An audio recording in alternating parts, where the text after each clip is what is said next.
Hello. ഇപ്പോൾ Sunday ആയപ്പോഴത്തേക്കിനും നമ്മൾ ഔട്ടിങ്ങിനൊന്ന് പോയിട്ടുണ്ടായിരുന്നു കേട്ടോ. ഈവനിങ്ങിൽ അപ്പോൾ നമ്മൾ പോയത് ബസന്ത് നഗർ ബീച്ചിലാണ് കേട്ടോ. അപ്പോൾ നമ്മൾ ഇവിടുന്ന് ഏറ്റവും അടുത്തുള്ള ബീച്ച് എന്ന് പറയുമ്പോഴത്തേനും ബസന്ത് നഗറാണ്. ഒരു 14 to 60 കിലോമീറ്റേഴ്സൊക്കെ കാണുള്ളൂ കേട്ടോ നമുക്ക് ഇവിടുന്ന്. അങ്ങനെ നമ്മൾ സൺഡേയിലാണ് പോയതുകൊണ്ട് തന്നെ നല്ല തിരക്കുണ്ടായിരുന്നു കേട്ടോ. അങ്ങനെ നമ്മൾ സൺസെറ്റ് കാണണമെന്നൊക്കെ വിചാരിച്ചാണ് പോയത്. പക്ഷേ നമ്മൾ ചെന്നപ്പോഴത്തേനും സൂര്യൻ്റെ പാട്ടിന് പോയിട്ടുണ്ടായിരുന്നു. അങ്ങനെ ഇവിടെ നമ്മൾ ചെല്ലുമ്പോഴത്തേക്കിനും ഇവിടെ ഫുള്ള് ഇതേപോലെ ഷോപ്സ് ഉണ്ടാവും കേട്ടോ രണ്ട് സൈഡിലും. അപ്പോൾ അതിനകത്ത് പല ടൈപ്പ് ഷോപ്സ് ഉണ്ടാവും. പക്ഷെ തോനെയും കാണുന്നത് ഇതേപോലുള്ള ഗെയിമുള്ള ഷോപ്പുകളാണ് കേട്ടോ.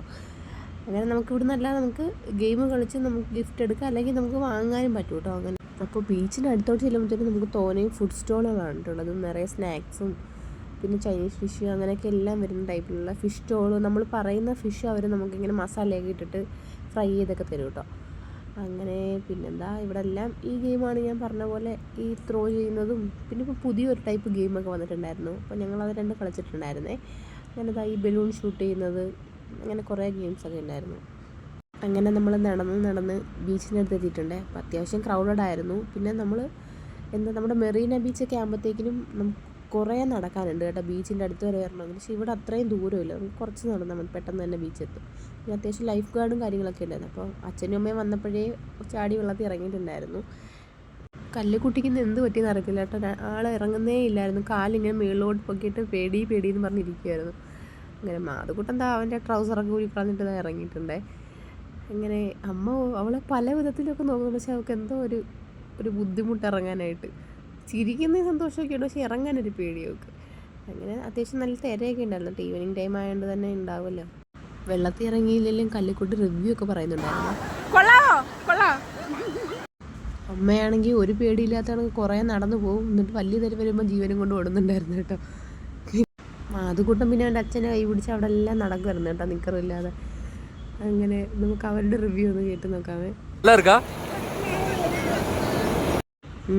ഇറുക്കും മഹാബലിപുരം പോയതിൻ്റെ പനി ഇപ്പോൾ അടുത്താണ് മാറിയത്. ഇവന് ബീച്ചിൽ കളിച്ചാലോ വെള്ളത്തിൽ കളിച്ചാലോ നന്നരെ പനി വരും. ഇവന് പനി അടുത്തുകൂടെ പോയാലേ പനി വന്ന് അത് ഓഫാകുമോ മൊത്തത്തിൽ.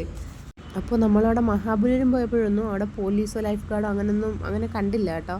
എന്താണെന്നറിയില്ല, ഇനി അവിടെ ഉണ്ടായിരുന്നോ എന്നറിയില്ല. പക്ഷേ ഇവിടെ ലൈഫ് ഗാർഡ് ഉണ്ടായിരുന്നു. അവരിങ്ങനെ വിസിലടിച്ചിട്ട് എല്ലാവരും ഇങ്ങനെ തിര കൂടുന്നുണ്ട്, എല്ലാവരും കയറണം എന്ന് പറഞ്ഞുകൊണ്ടിരിക്കുകയായിരുന്നു. കല്ലു ആണെങ്കിൽ ഇപ്പോൾ ആർമാദികയാണ് ബീച്ചിൽ കിടന്നിട്ട്. കല്ലു ഭയങ്കര ഇഷ്ടമാണ് കല്ലുവിന് വെള്ളത്തിൽ കളി അങ്ങനത്തെ കാര്യങ്ങളൊക്കെ. അങ്ങനെ ആളെ ഞങ്ങൾ എങ്ങനെയും ആണ് വലിച്ചു കയറ്റാൻ നോക്കിയത്.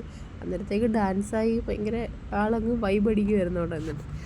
അങ്ങനെ എങ്ങനെയും രണ്ടുപേരെ കരക്കയറ്റി ഡ്രസ്സൊക്കെ മാറ്റിച്ചു. അന്നേരത്തേക്കും പിന്നെ കാലൊന്നുകൂടെ നനയ്ക്കണമെന്ന് പറഞ്ഞിട്ട് അച്ഛനും മക്കളോട് പോയി കാലൊക്കെ നനച്ചിട്ട് വരികയാണ്. ഇന്നെന്ത് പറ്റിയെന്ന് രണ്ടുപേരും ലൈറ്റ് കണ്ടിട്ട് വേണമെന്നൊന്നും പറഞ്ഞില്ല കേട്ടോ, എന്താ കാര്യമൊന്നും അറിയത്തില്ല. പിന്നെ കുതിരയുടെ പുറത്ത് കയറണമെന്ന് പറഞ്ഞിട്ടുണ്ടായിരുന്നു. പിന്നെ ഞങ്ങൾ പറഞ്ഞു നിങ്ങൾ കൊച്ചു പിള്ളേരെ വീഴുമെന്നൊക്കെ പറഞ്ഞ് പറ്റിച്ചു വിട്ടിട്ടുണ്ടായിരുന്നേ. പിന്നെ ഇവിടെ സ്വീറ്റ് കോണൊക്കെ ഇങ്ങനെ ചുട്ട് കൊടുക്കുന്ന ഷോപ്പുകളൊക്കെ ഉണ്ടായിരുന്നു കേട്ടോ.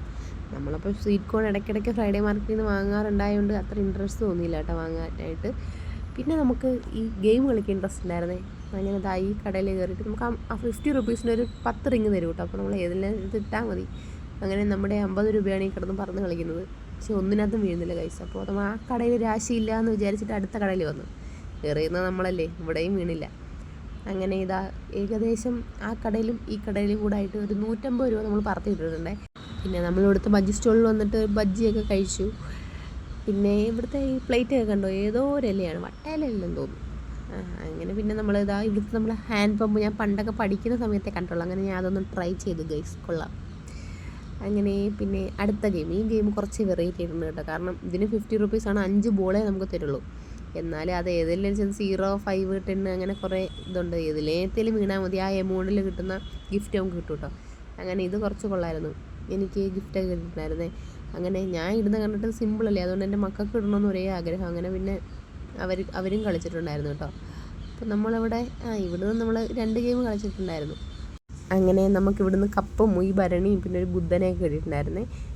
അപ്പോൾ ഈ സ്ഥലം അറിയാത്ത മലയാളികൾ ഉണ്ടാവില്ല കേട്ടോ. കാരണം നമ്മുടെ നാടോടിക്കാരിൽ നമ്മുടെ ദാസനും വിജയനും ചെന്നിറങ്ങുന്ന ദുബായ് ഇതാണ് കേട്ടോ. അപ്പോൾ ആ ഷൂട്ടിങ്ങൊക്കെ ഇവിടെയാണ് നടന്നത്. അപ്പോൾ ഇപ്പോഴും എന്തോ അത് കാണുമ്പോഴത്തേക്കും ആ സീനൊക്കെ ഓർക്കുമ്പോഴേ നമുക്ക് മനസ്സിൽ ചിരിയാണ് വരുന്നത്. നമ്മുടെ ഗഫൂർ ഖാ ദോസും എല്ലാമൊക്കെയാണ് മനസ്സിൽ ഓടി വരുന്നത്. അങ്ങനെ നമ്മൾ അവിടെ നിന്ന് ഇറങ്ങാൻ നേരം ഒരു കുഞ്ഞു മോൻ ഇവിടെ നമ്മുടെ ഗാന്ധിജിയുടെ പോലെ വേഷമൊക്കെ ചെയ്തിട്ട് വന്നിരിക്കുന്നുണ്ടായിരുന്നു. അപ്പോൾ ദൂരേന്ന് കാണുമ്പോഴത്തേക്കിനും കറക്റ്റ് നമ്മൾ സ്റ്റാച്ചു വന്നേ പറയത്തുള്ളായിരുന്നു. അപ്പോൾ അവൻ്റെ കുഞ്ഞു പ്രായത്തിലേ ഉള്ള ഈ എഫേർട്ട് കണ്ടിട്ട് എല്ലാവരും അവന് ക്യാഷൊക്കെ കൊടുക്കുന്നുണ്ടായിരുന്നു. അപ്പോൾ നമ്മളും കൊടുത്തിട്ടുണ്ടായിരുന്നു കേട്ടോ. കാരണം അത്രയും റിയലിസ്റ്റിക് ആയിരുന്നു കാണാനായിട്ട്. അപ്പോൾ നമ്മളിവിടുന്ന് ഇറങ്ങുകയാണ് കേട്ടോ. കാരണം ഇപ്പം തന്നെ ടൈം ഒരു 8-9 മണിയായിട്ടുണ്ടാവും. പിന്നെ നമ്മളിനി ട്രാഫിക്കൊക്കെ കഴിഞ്ഞ് വീട്ടിൽ ചെല്ലുമ്പോഴത്തേനേ ഒരു ടൈം ആവും കേട്ടോ. അങ്ങനെ നമ്മൾ കാറിലൊക്കെ കയറത്തും രണ്ടുപേർക്കൊന്നും ഭയങ്കര സന്തോഷം കേട്ടോ. എന്തുവാണെന്ന് അറിയില്ല, അവർക്ക് നല്ല ഇഷ്ടപ്പെട്ടിട്ടുണ്ടായിരുന്നു തോന്നുന്നു. നമുക്ക് നല്ല ഇഷ്ടപ്പെട്ടിട്ടുണ്ടായിരുന്നു. നല്ല ഒരു ഈവനിങ് ആയിരുന്നു.